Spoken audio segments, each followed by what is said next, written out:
Hello everyone, and welcome back to Filmbook Review, an official YouTube channel of Filmbook.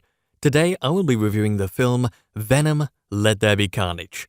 Venom: Let There Be Carnage is directed by Andy Serkis, written by Kelly Marcel, and stars Tom Hardy, Woody Harrelson, Michelle Williams, Naomi Harris, and Reed Scott.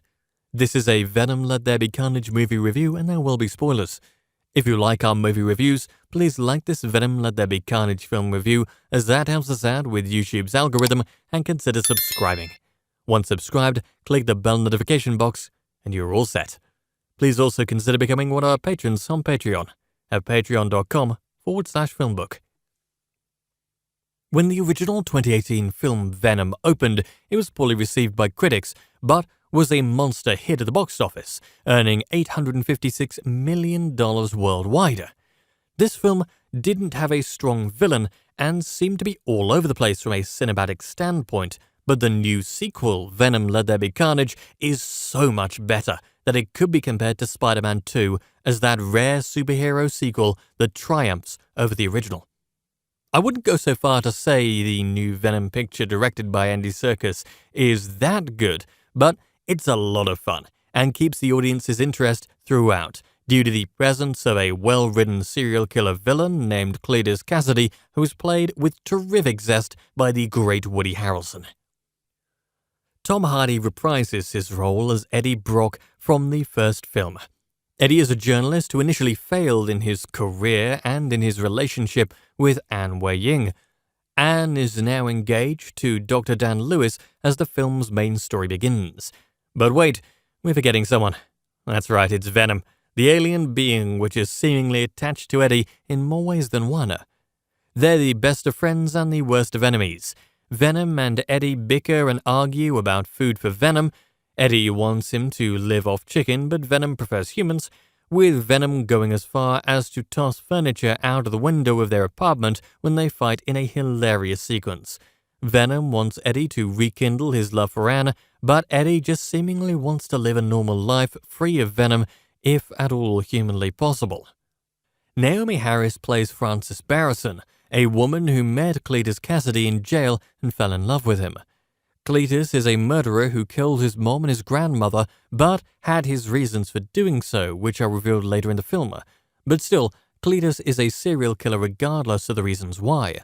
Frances apparently gets transferred to another prison, but the plot will have some terrific twists regarding her love for Cletus, which is enhanced when Cletus escapes from jail and merges with the evil alien being known as Carnage, who becomes Venom and Eddie's archenemy. There are plenty of fun scenes from a sequence where Venom, now broken up with Eddie, attends a nightclub where a Halloween party is going on. People think Venom, the giant alien with the sharp teeth, is a costume someone's wearing, and cheer him on as Venom makes a speech about the need for acceptance and common decency in society today. It's a great movie moment. Peggy Lou's performance as convenience store owner Miss Chen is absolutely hysterical as per the first film.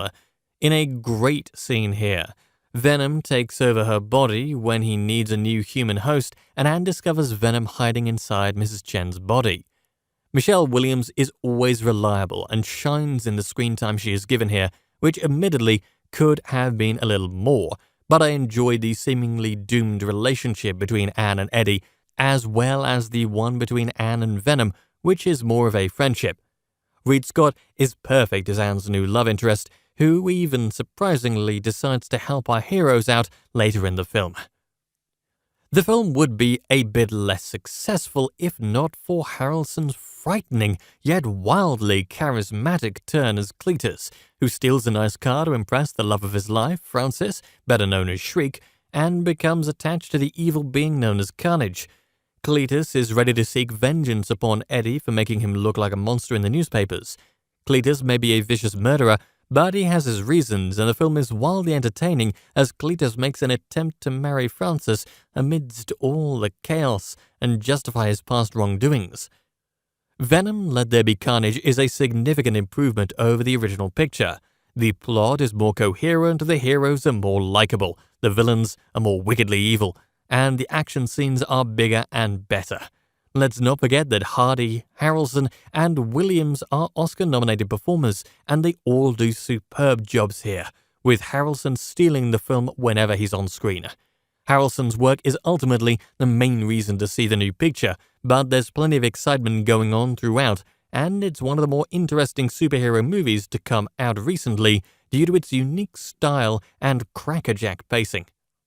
And that brings us to the conclusion of this Venom Let There Be Carnage movie review. I'd love to hear your thoughts on it below in the comments section. If you liked what you heard during this review, please like this video and subscribe to the channel. Thank you for viewing, and you can watch one of these reviews next.